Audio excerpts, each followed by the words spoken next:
Morning everyone, Anthony from Showcase, and I just wanted to talk to you today about GDPR again, and I realise that it's a total pain in the backside, and I think the government have done that deliberately to get people to actually take action, and I haven't had a chance to do a Facebook Live for the last 2 weeks or so, because I've just been concentrating on getting the Showcase GDPR stuff in place. Now, it's been an adventure, and actually it was really beneficial to my business because it made me think about what systems we're using, how we can be more efficient, how we can manage people's data more effectively, and as a result I feel we now have a much more streamlined system in place. So it's called data mapping, and that is basically when we work out where all the information, all people's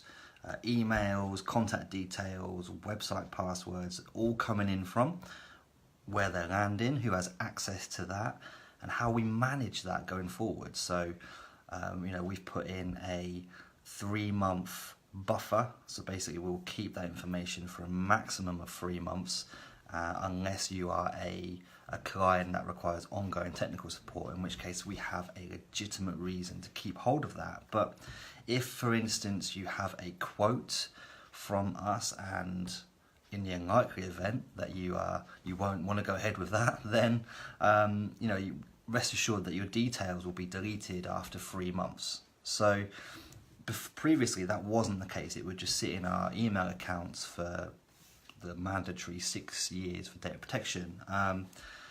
So going through and working through the GDPR process has meant that we have to understand the process from beginning to end and really work out what needs to be done, when, why, who has access, who doesn't, and we're bringing in a load of measures to combat that. Obviously there's only 4 weeks or so, 4 or 5 weeks left till GDPR comes in now, so you really need to be thinking about this yourself, and we can help. We've been through that process now. Our Showcase website is now GDPR compliant. I've got a couple more tweaks to do before I'm 100% happy with it, but it is compliant already. And if I can be any help to anyone who needs any advice or support, then please do reach out. Happy to help wherever possible, and I will leave you to the rest of your day. Bye for now.